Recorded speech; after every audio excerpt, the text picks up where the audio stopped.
Welcome, everyone.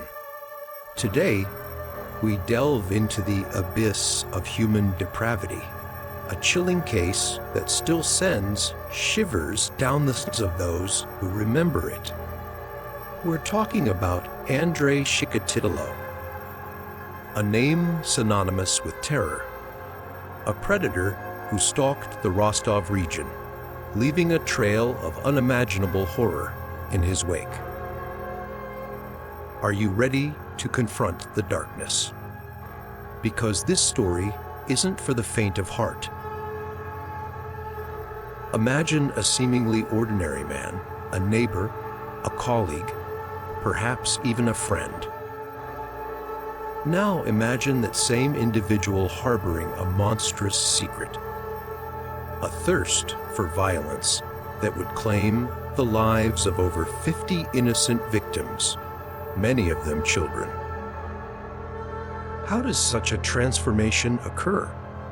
What forces can warp a human soul into something so utterly monstrous?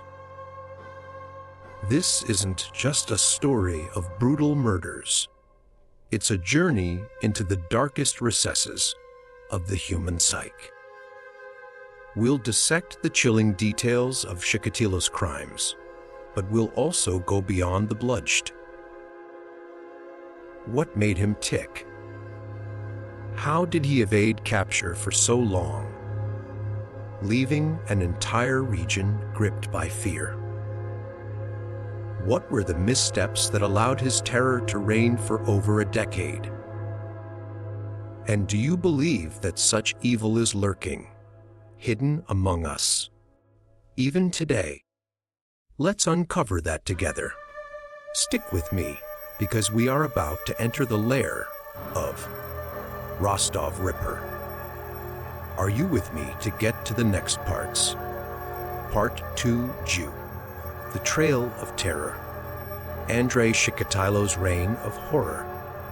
Andrei Chikatilo's reign of terror spanned over 12 agonizing years, from 1978 to 1990, casting a long, dark shadow over the Rostov region of the Soviet Union.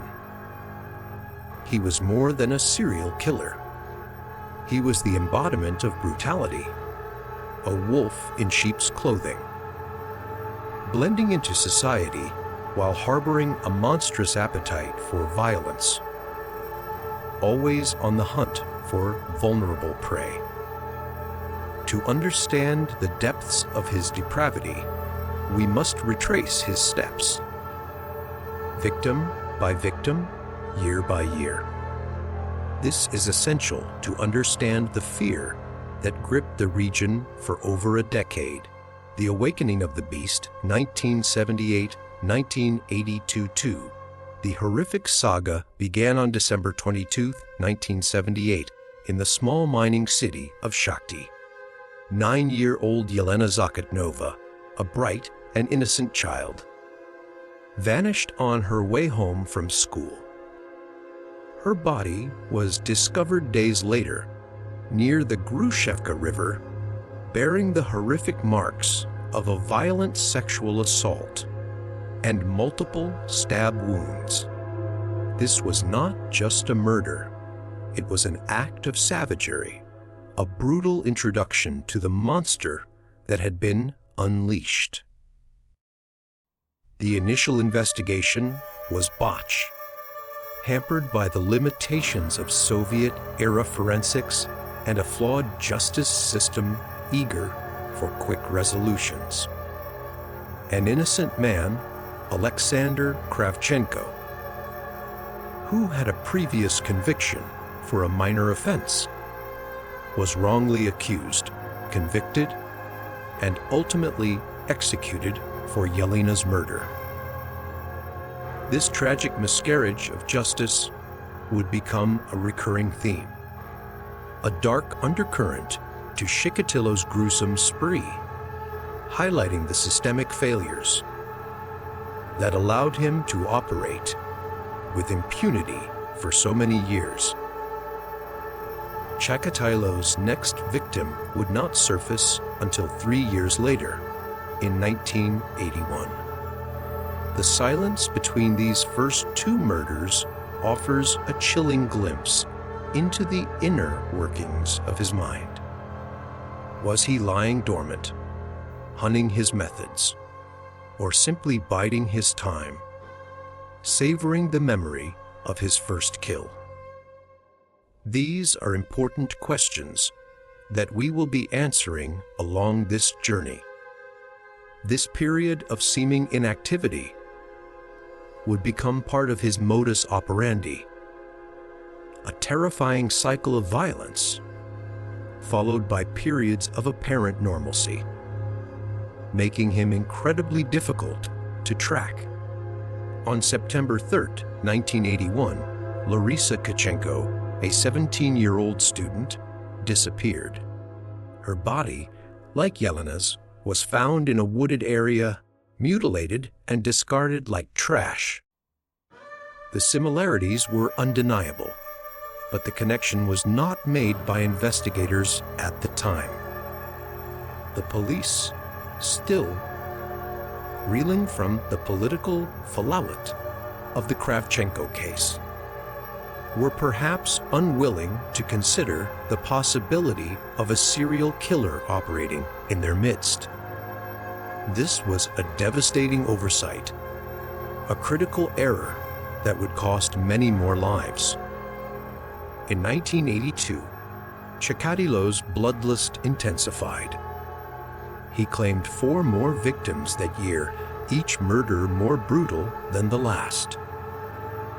In June, 13-year-old Lyubov Biryuk vanished while returning from a trip to the local market. Her body was discovered in a forest near the Don River.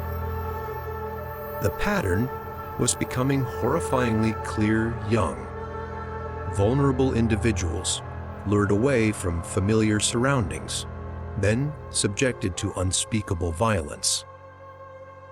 In July, Lyubov Volobueva, also just 13, was murdered, her body found close to a bus stop.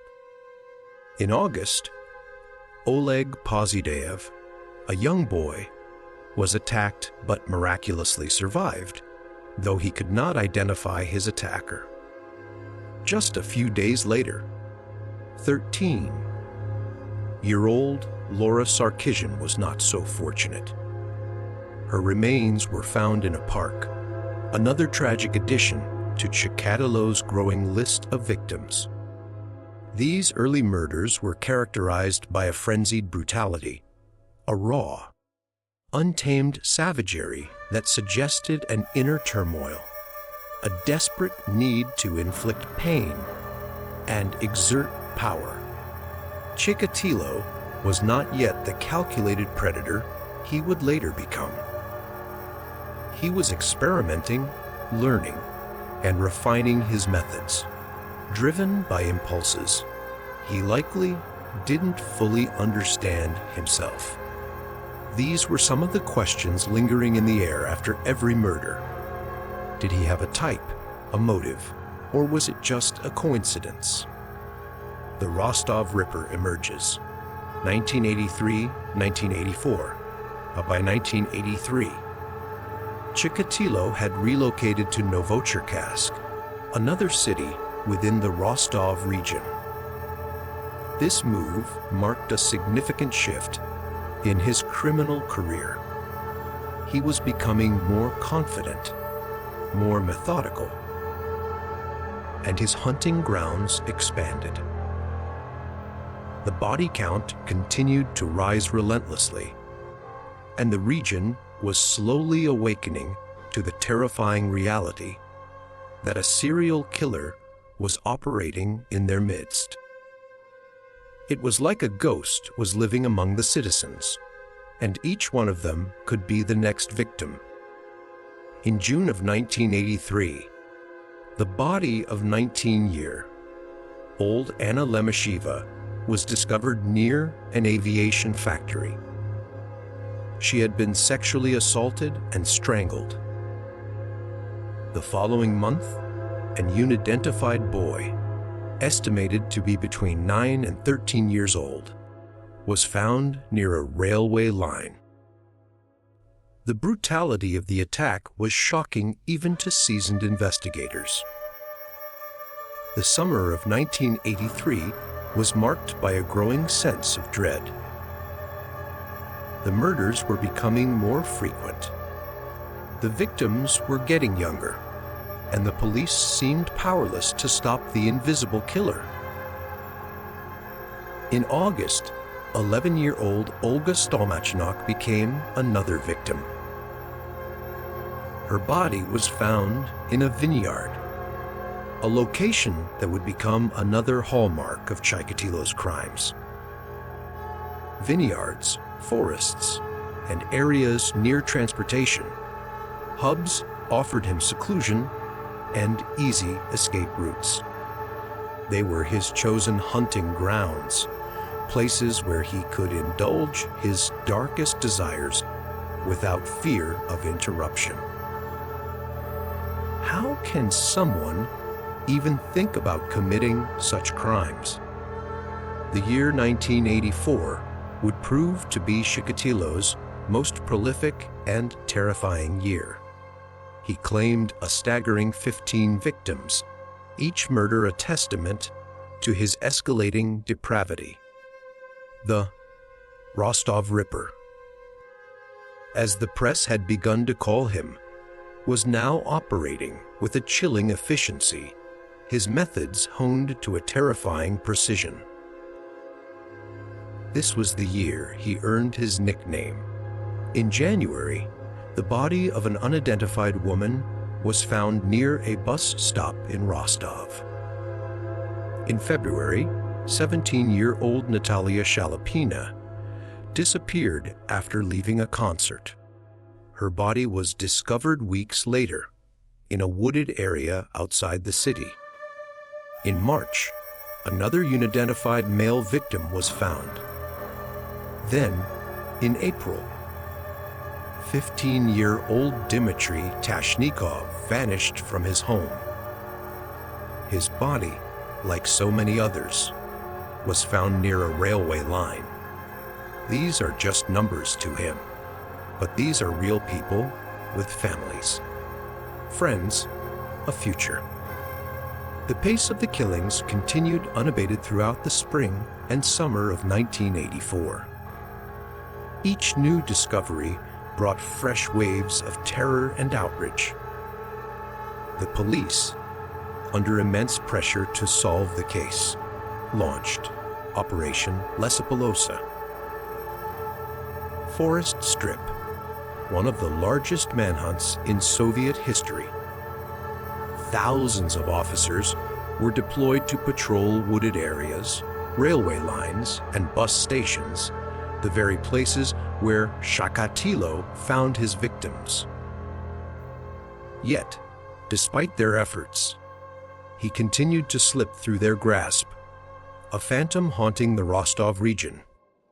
In June 1984, he murdered 10-year-old Dmitry Illarionov. In July, he claimed the lives of 18-year-old Olga Kuprina and one 13-year-old Alexei Kobatov.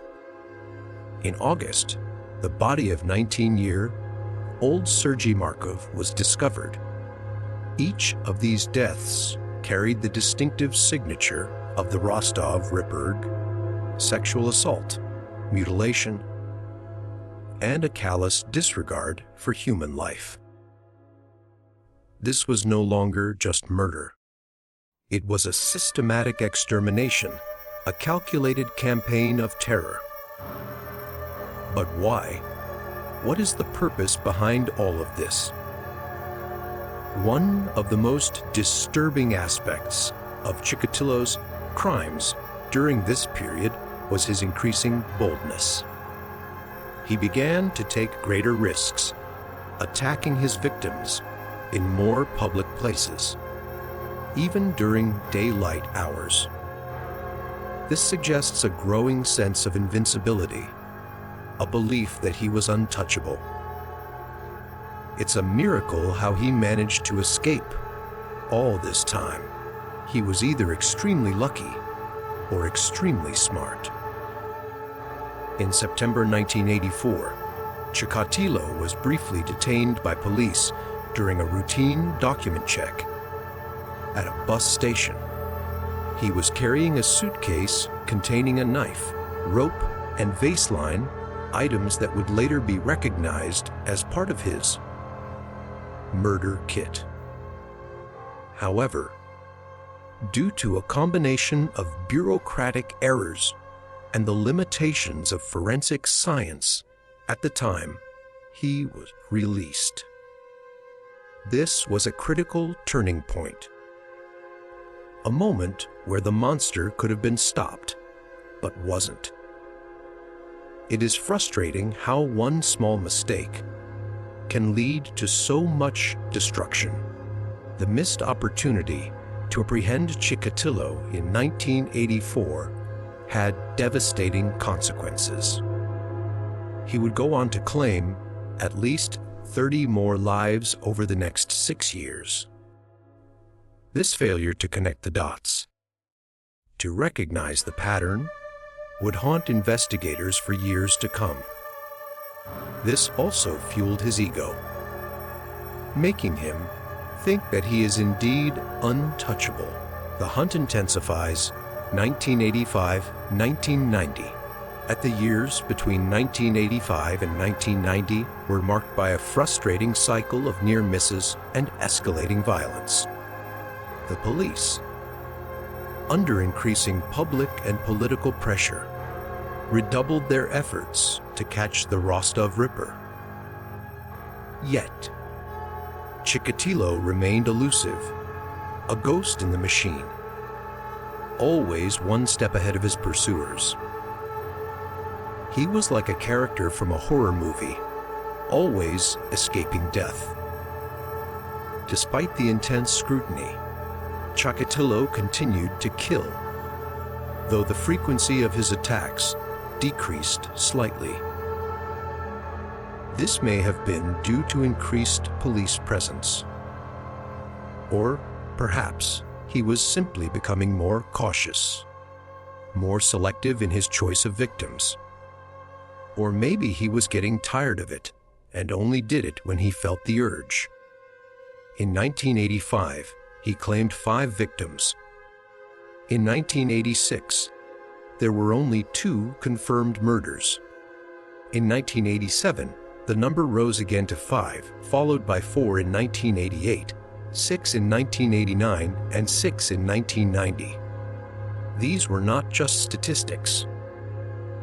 They were lives brutally cut short, families shattered, and a community living under a constant cloud of fear. They were someone's son, someone's daughter, someone's sibling, someone's everything. During this period, Chikatilo's methods evolved. He began to experiment with different locations, different methods of disposal, and even different types of victims. This suggests a growing awareness of forensic techniques and a conscious effort to avoid detection. He was learning from his mistakes, adapting to the changing landscape of the investigation, becoming an even more formidable predator. This made him even more difficult to catch because he was constantly changing.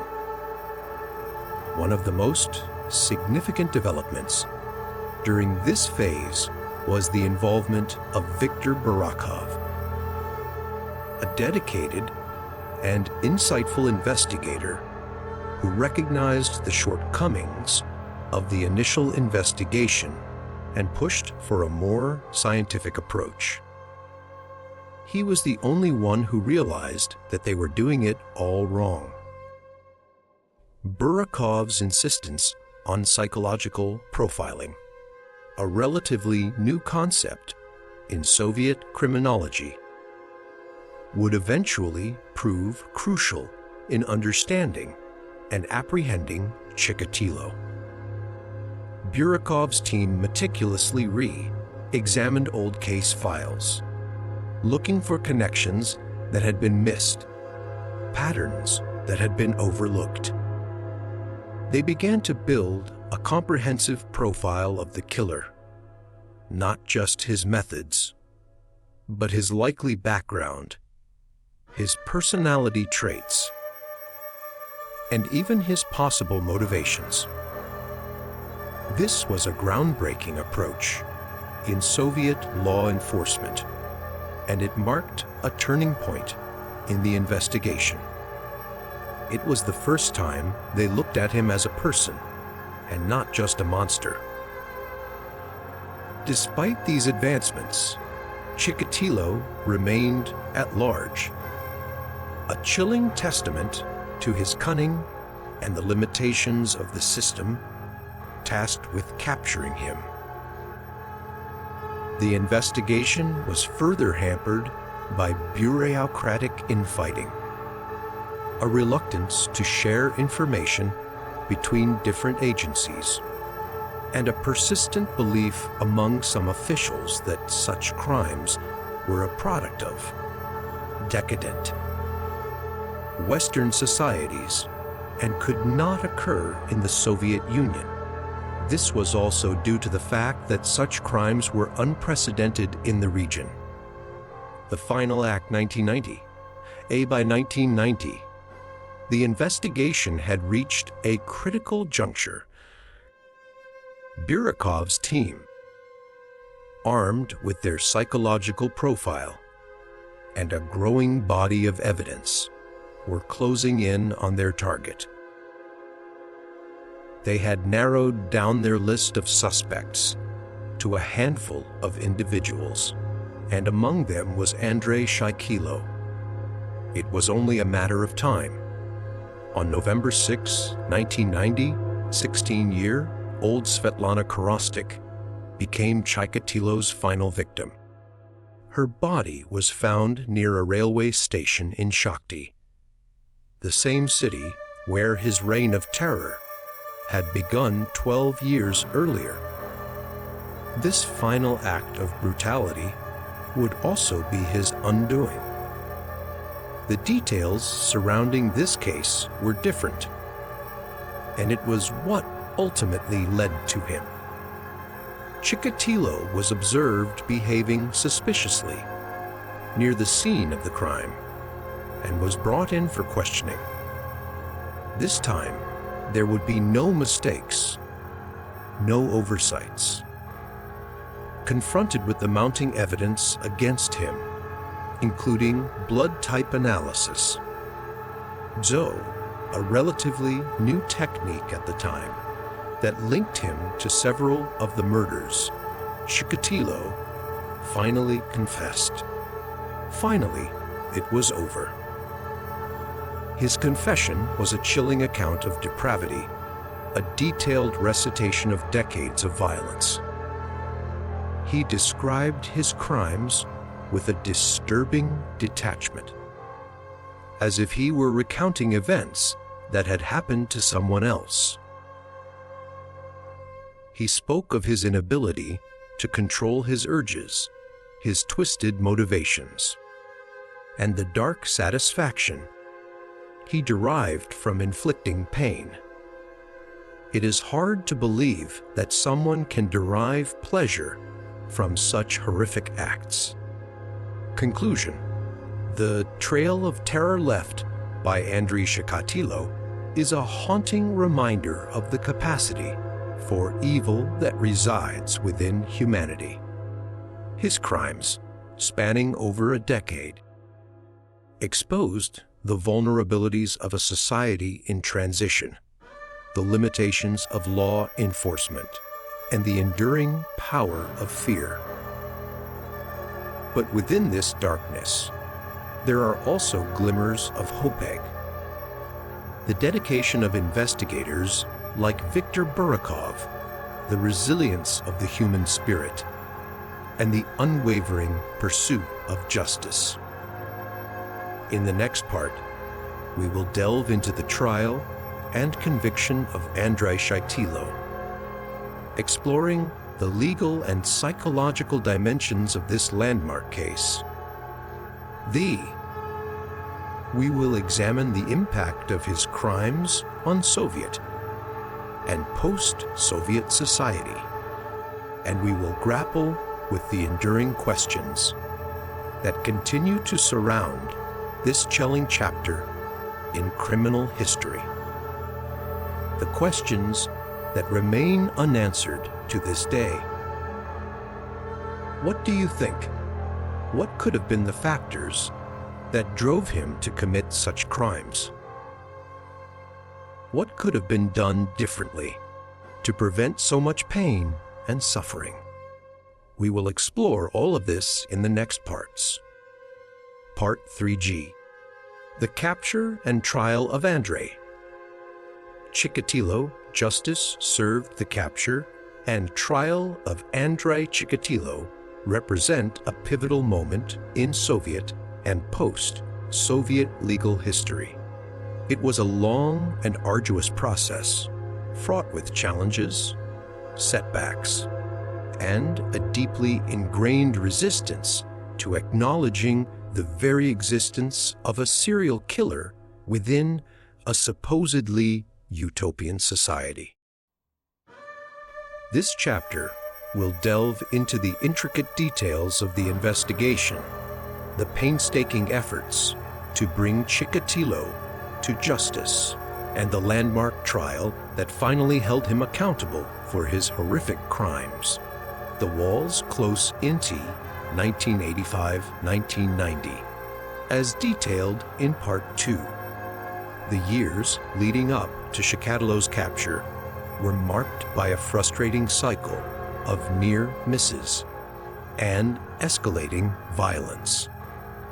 Despite the massive scale of Operation Lesopolosa, Chikatilo continued to operate with impunity, a ghost haunting the Rostov region.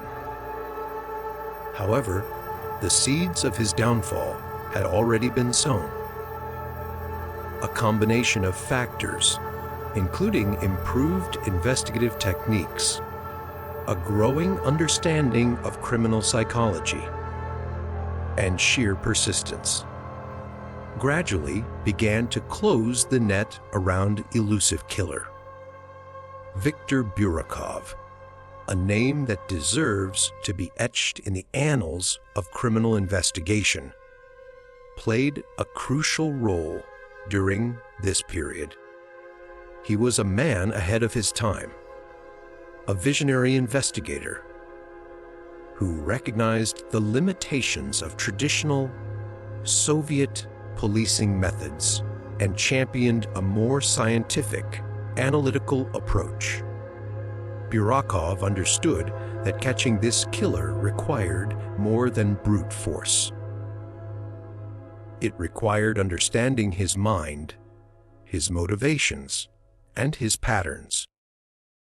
He understood that they were dealing with a different type of criminal. Under Burakov's leadership, the investigation team meticulously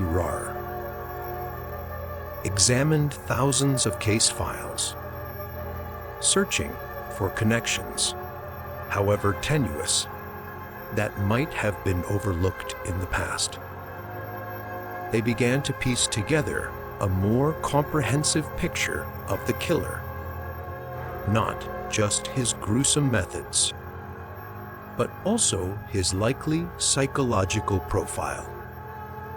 This was a radical departure from the prevailing mindset within Soviet law enforcement, which often attributed such crimes to external, decadent influences rather than internal psychological factors. Many still refuse to believe that such evil can exist in their perfect society. Profiling a monster. The development of a psychological profile of the Rostov Ripper was a landmark achievement in the investigation. Burakov, along with Dr. Alexander Bukhanovsky, a psychiatrist who would later become a key figure in the case, began to construct a detailed portrait of the killer. They analyzed the crime scenes, the victimology, and the limited witness accounts to develop a set of characteristics that defined the unknown assailant. This process was very difficult, given the lack of precedent in the region. The profile suggested that the killer was likely a white male, possibly with a history of sexual dysfunction or impotence.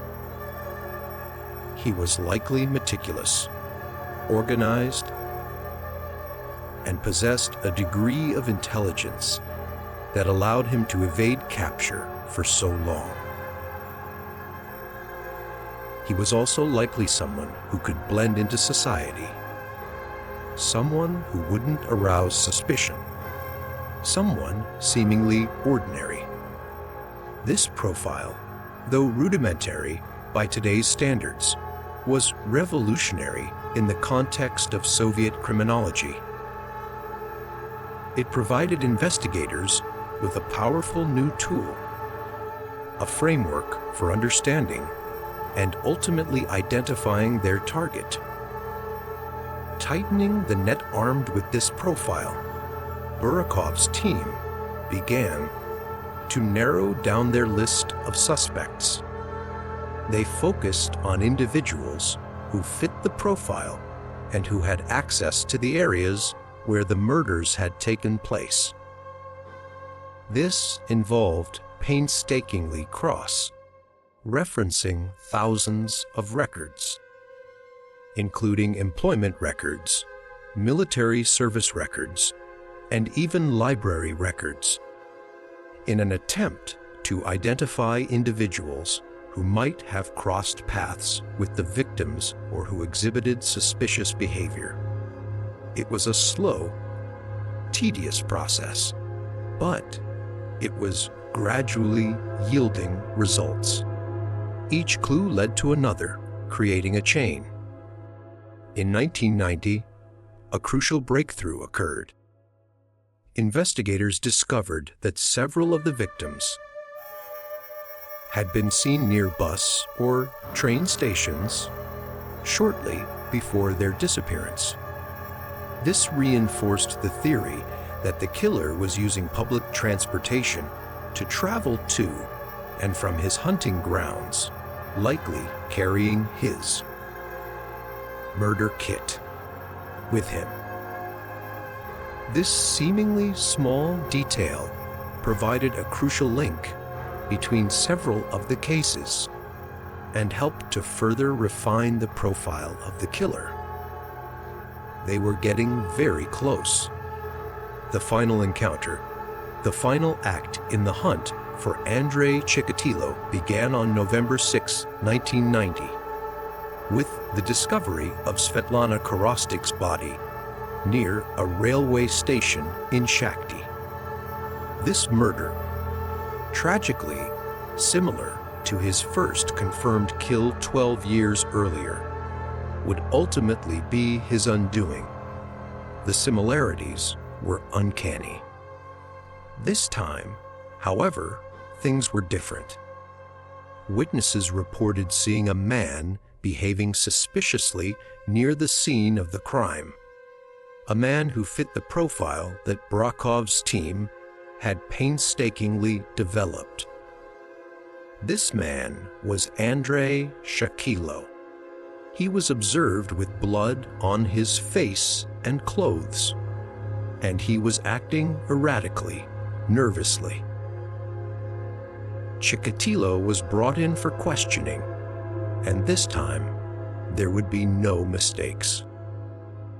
The investigators, led by Isa Kostuev, a highly respected and tenacious prosecutor, were meticulous in their approach. They had learned from the errors of the past, and they were determined to build an airtight case against the suspect. The confession, confronted with the mounting evidence, including witness testimonies. Forensic evidence, although limited by the standards of the time, and the psychological profile that fit him almost perfectly. Chikatilo initially denied any involvement in the murders. However, under intense and prolonged interrogation, his facade of normalcy began to crumble. After many days, it finally broke. On November 20, 1990, after days of relentless questioning, Chikatilo finally confessed.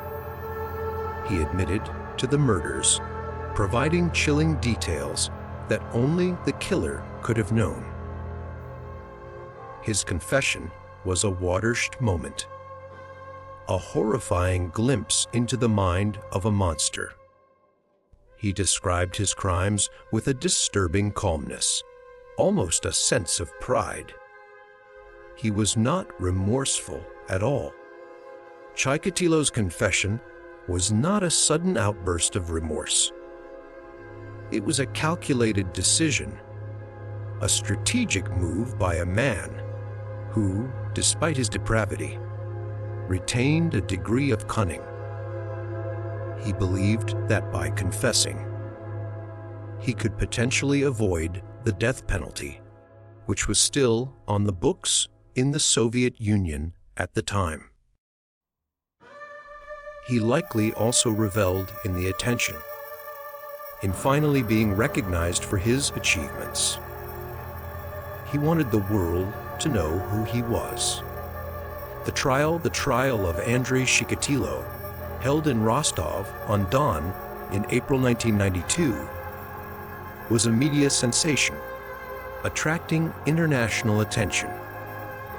It was one of the first major public trials in post-Soviet Russia, and it captivated a nation still grappling with the legacy of its totalitarian past.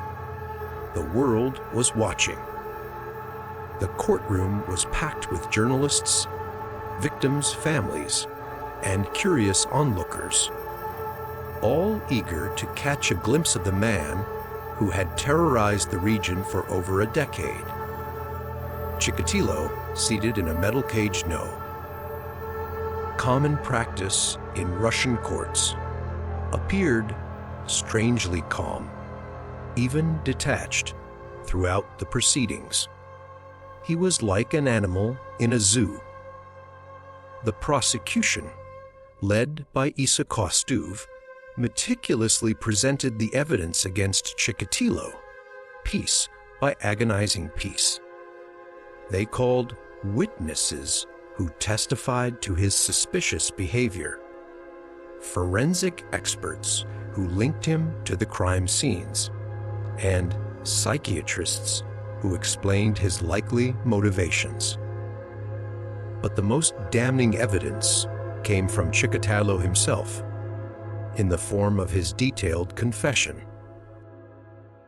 This was what sealed the deal. Chikatilo's defense. Chikatilo's defense was based primarily on a plea of insanity. His lawyers argued that he was not in control of his actions, that he was driven by uncontrollable urges, and that he should be spared the death penalty and instead be committed to a psychiatric institution. They claimed that he was not responsible for his actions. Dr. Alexander Bukhanovsky, who had played a key role in developing the psychological profile of the killer, was called as an expert witness for the defense. He testified that Chikatilo suffered from a severe personality disorder, likely schizophrenia, which impaired his ability to understand the consequences of his actions. However, he also acknowledged that Chikatilo was aware that his actions were wrong, a crucial distinction in the eyes of the court. This means that he did it consciously. The verdict. The trial lasted for 6 months, during which the court heard testimony from over 200 witnesses and examined thousands of pages of evidence. The world followed the developments closely, day by day. The weight of the evidence against Chikatilo was overwhelming, and the prosecution systematically dismantled the defense's arguments. In the end, the court rejected the plea of insanity, concluding that Chikatilo, despite his psychological issues, was legally responsible for his actions. On October 15, 1992, Andrei Chikatilo was found guilty of 52 murders and sentenced to death. The courtroom erupted in applause and cheers as the verdict was read. For the families of the victims, it was a moment of catharsis, a long-awaited sense of justice, though it could never fully compensate for their immeasurable loss. The execution, Chikatilo's appeals were denied, and he was executed by a single gunshot to the back of the head on February 14, 1994, in Novocherkassk prison.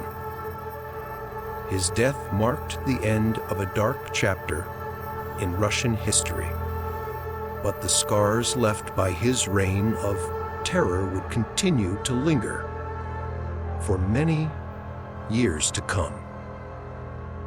Many of the victims' families felt relief after the news.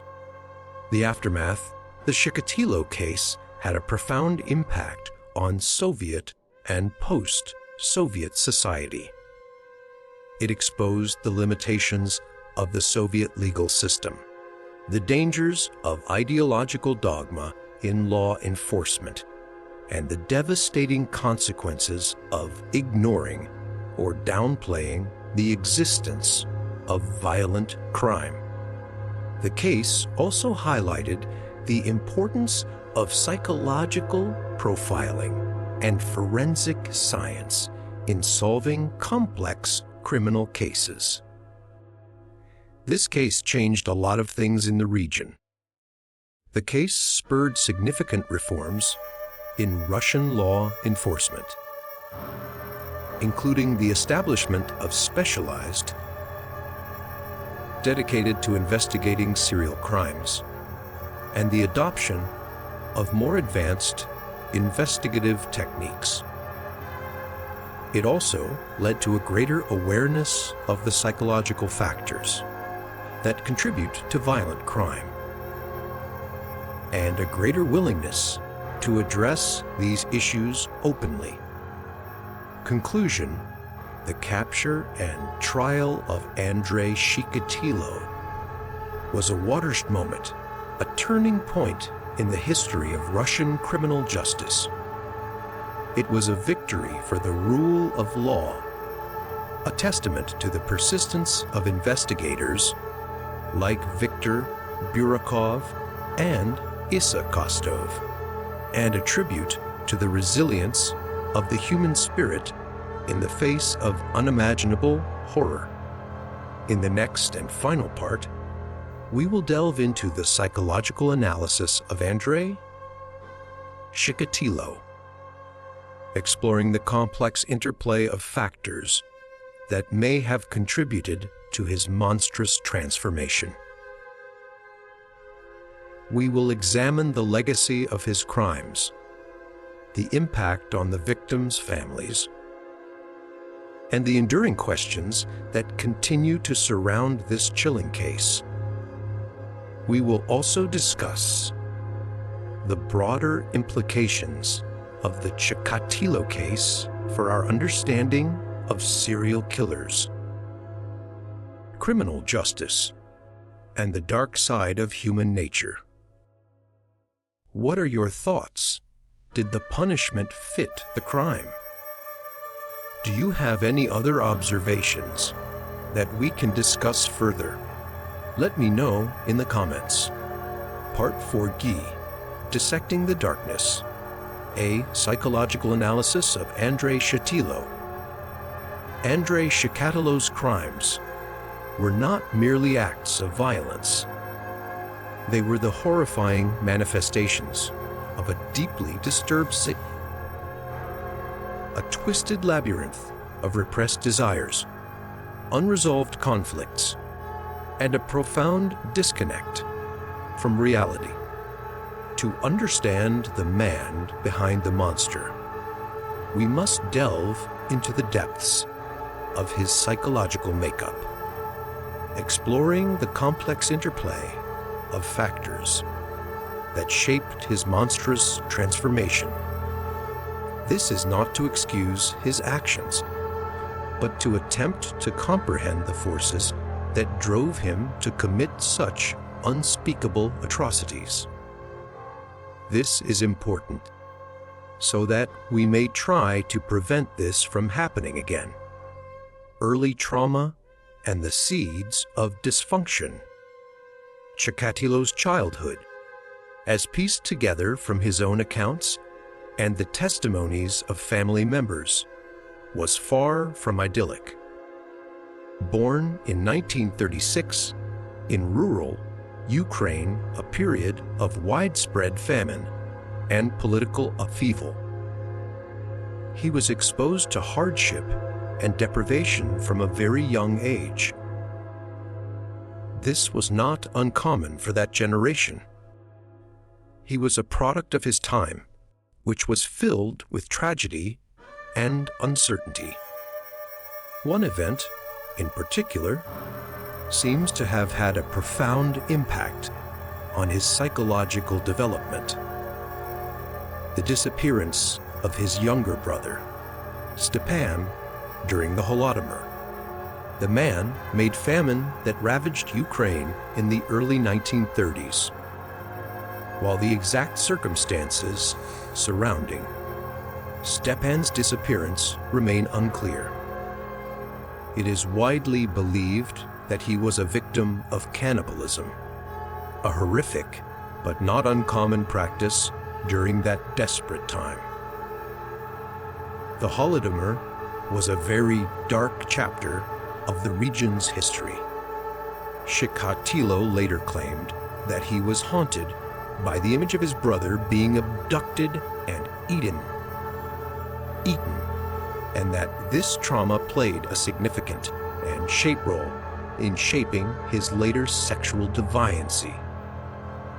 He said that he would never forget that image, and that it followed him everywhere.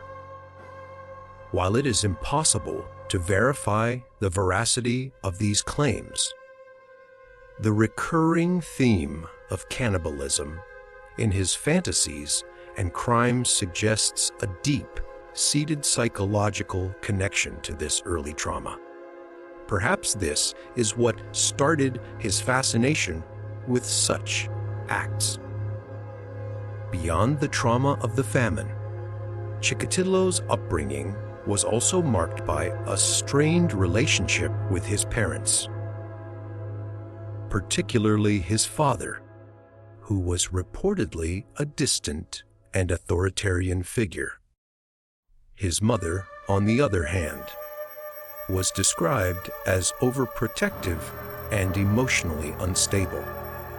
This created a very toxic environment for a young child. This dysfunctional family dynamic may have contributed to Chikatilo's feelings of inadequacy, his difficulty in forming healthy relationships, and his deep-seated resentment towards authority figures. Sexual dysfunction and the roots of violence. Chikatilo's sexual dysfunction was a central element of his psychological profile and a key driver of his violent behavior. He suffered from erectile dysfunction, a condition that caused him significant shame and frustration. He felt inadequate and emasculated. This inability to achieve sexual satisfaction through conventional means appears to have fueled his rage and led him to seek alternative, violent outlets for his desires. This is what usually separates these criminals from normal people.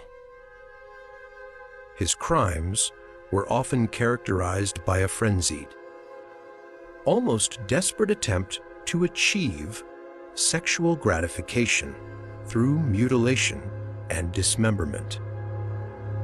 This suggests that the act of killing itself was sexually arousing for him, a substitute for his inability to perform sexually in a normal way. He found pleasure in inflicting pain, in dominating and controlling his victims in the most horrific way possible.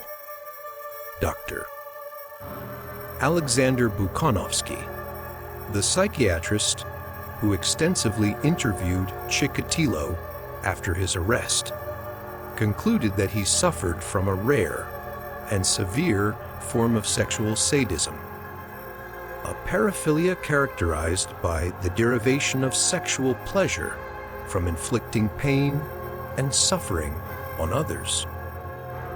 Buchanovsky believed that Chikatilo's sexual dysfunction, combined with his early childhood trauma and his deep-seated feelings of inadequacy, created a perfect storm of psychological factors that ultimately led to his monstrous transformation.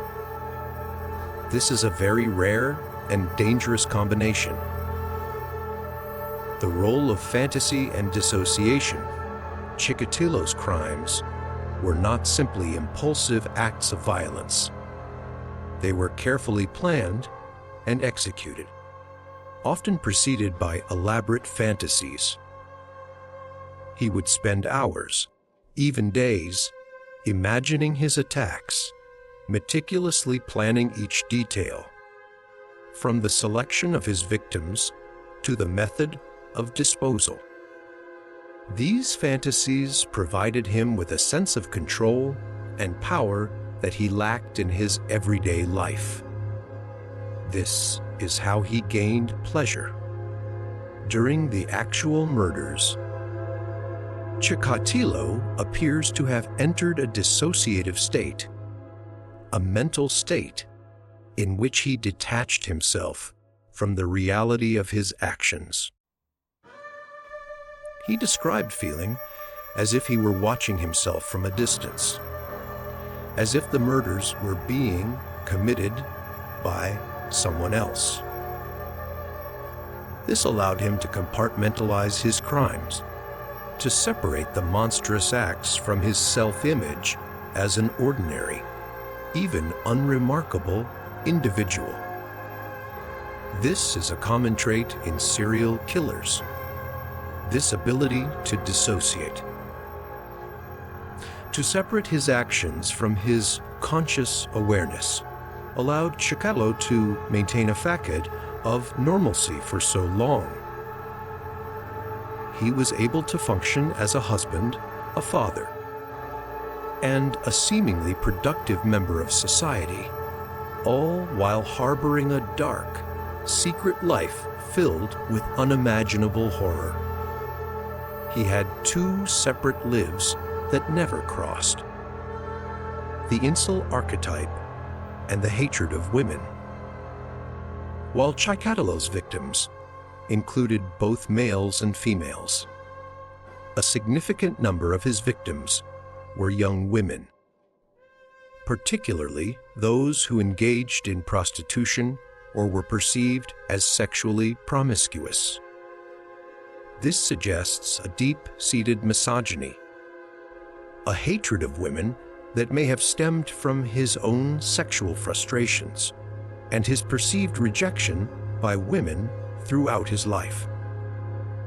This is another common trait in such criminals: Chikatilo's inability to form healthy relationships with women.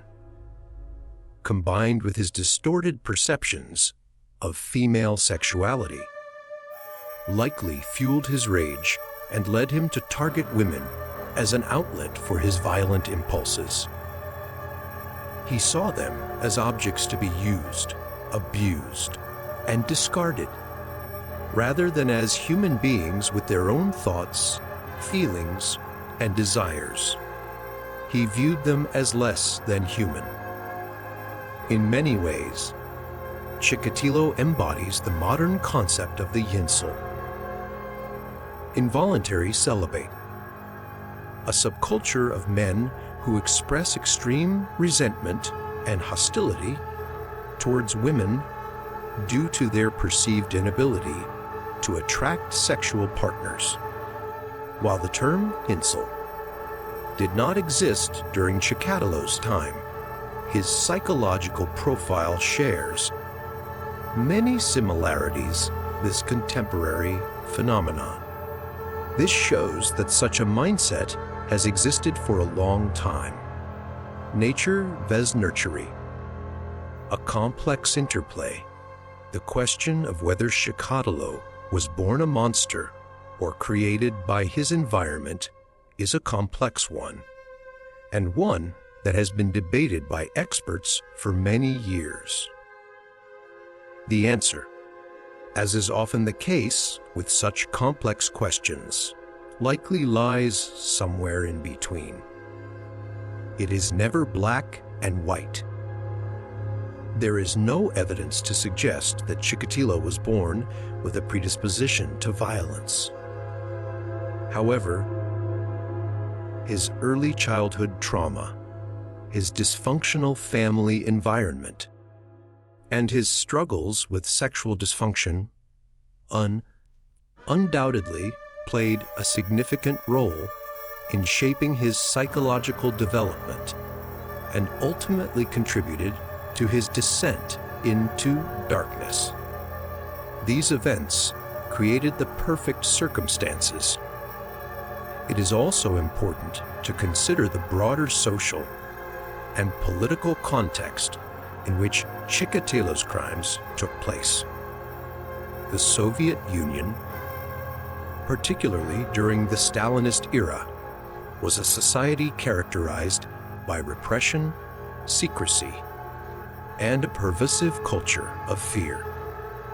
This environment may have exacerbated Chikatilo's psychological issues and allowed his crimes to go undetected for so long. This is what allowed him to act for so long. The banality of evil, a seemingly ordinary monster. One of the most chilling aspects of the Chikatilo case is the stark contrast between the banality of his everyday life and the sheer horror of his crimes. He was, by all outward appearances, an ordinary man, a seemingly unremarkable individual who blended seamlessly into society. He was not how people imagined a monster. This banality of evil, a term coined by the philosopher Hannah Arendt in her analysis of the Nazi war criminal Adolf Eichmann, highlights the disturbing reality that monstrous acts can be committed not by inherently evil individuals, but by seemingly ordinary people who become caught up in a web of extraordinary circumstances. This is what makes these people so dangerous. Chikatilo's ability to compartmentalize his life, to separate his monstrous actions from his public persona, allowed him to operate undetected for over a decade. He was a husband, a father, a worker, and a seemingly law-abiding citizen, all while secretly indulging in his darkest, most depraved desires. He had two identities that never crossed. Conclusion: The psychological analysis of Andrei Chikatilo reveals a deeply disturbed individual, a man tormented by his inner demons, driven by uncontrollable urges, and ultimately consumed by his own darkness. His crimes were not simply acts of violence, they were the horrifying manifestations of a deeply fractured psyche, a product of a complex interplay of early trauma, sexual dysfunction, and a profound disconnect from reality. Understanding the psychological factors that contributed to Chikatilo's monstrous transformation is crucial, not only for comprehending this particular case, but also for developing more effective strategies for identifying and preventing similar crimes in the future. It is a chilling reminder that the capacity for evil can reside within even the most seemingly ordinary individuals, and that the warning signs are not always obvious. In the fifth and final part, we will explore the lasting impact of the Chikatilo case on Russian society, the victims' families, and the field of criminal psychology. We will also discuss the broader implications of this case for our understanding of serial killers, the nature of evil, and the ongoing struggle to prevent such tragedies from occurring in the future. We will also try to answer the difficult questions that remain. Did his childhood make him a monster? Or was he born that way? Was he a victim of his time? Or was he simply a product of his own choices? What are your opinions? Let me know in the comments. Let's try to find the answers together. Part 5, The Legacy of Terror, Reflections and Lessons Learned, the Case of Andrei Chikatilo, the Rostov Ripper, remains a chilling chapter in criminal history, a stark reminder of the depths of human depravity and the enduring impact of such horrific crimes on individuals, families, and society as a whole. As we conclude our exploration of this disturbing case, it is crucial to reflect on the broader implications of Chikatilo's reign of terror and the lessons that can be gleaned from this dark chapter. The impact on victims, families, and society. The most immediate and devastating impact of Chikatilo's crimes was, of course, on the families of his victims. Dozens of families were shattered, their lives irreparably altered by the loss of their loved ones. The pain, grief, and trauma endured by these families are immeasurable, and the scars left by Chikatilo's brutality will likely never fully heal. Their lives will never be the same. For them, it was not just a statistic, it was their entire world. Beyond the immediate victims, Chikatilo's crimes cast a long shadow over the entire Rostov region, and indeed, the entire Soviet Union. The pervasive fear, the sense of insecurity, and the erosion of trust in authority that characterized the era during which he operated left deep and lasting psychological wounds on the collective psyche of the nation. It was a time of uncertainty and fear. Reforms and changes in law enforcement. The Chikatilo case exposed significant shortcomings in the Soviet law enforcement system, particularly its inability to deal effectively with complex serial crimes. The investigation was hampered by outdated investigative techniques, bureaucratic inefficiencies, and a deep-seated reluctance to acknowledge the existence of a serial killer within a supposedly utopian society. It was a hard pill to swallow. However, the case also served as a catalyst for significant reforms in Russian law enforcement.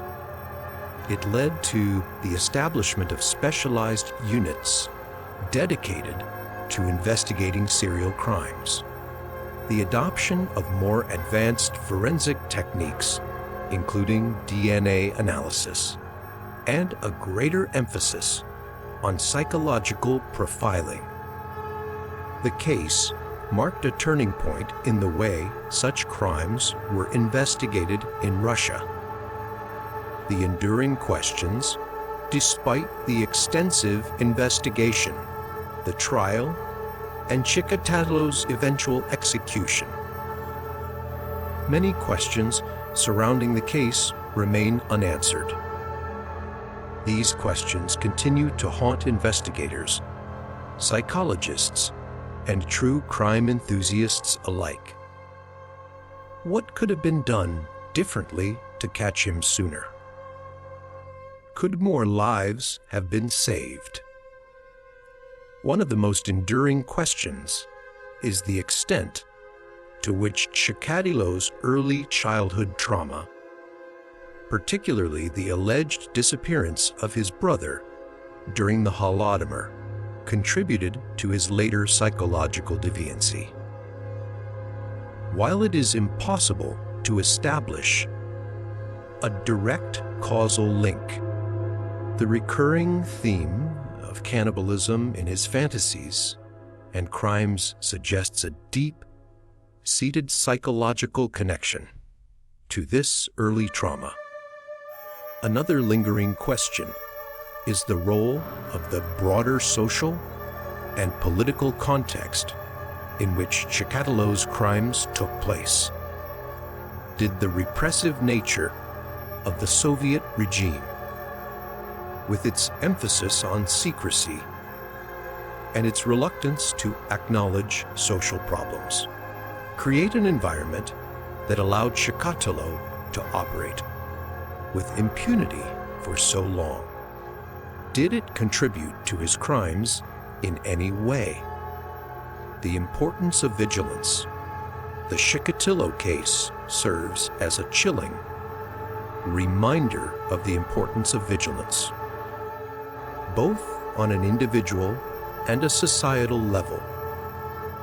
It highlights the need to be aware of our surroundings, to report suspicious behavior, and to challenge the tendency to dismiss or downplay warning signs that may indicate a potential threat. This is one of the most important lessons. It also underscores the importance of ongoing research into the psychology of violent offenders, the development of effective prevention strategies, and the need for a compassionate and comprehensive support system for victims of crime and their families. We must learn from the past to prevent similar tragedies from occurring in the future. Conclusion: the case of Andrei Chikatilo is a dark and disturbing chapter in human history, but it is also a story that holds valuable lessons about the nature of evil, the resilience of the human spirit, and the importance of justice. By studying such cases, by delving into the depths of human depravity, we can gain a deeper understanding of ourselves, our society, and the forces that shape our world. Thank you for joining me on this journey into the abyss. I hope this exploration of the Chikatilo case has been both informative and thought-provoking. If you found this video insightful, please like, share, and subscribe to my channel for more deep dives into the world of true crime. Your support helps me continue to bring these important stories to light. Let me know your thoughts in the comments below. What struck you most about this case? What questions linger in your mind? Let's continue the conversation. Stay safe, and I'll see you in the next video.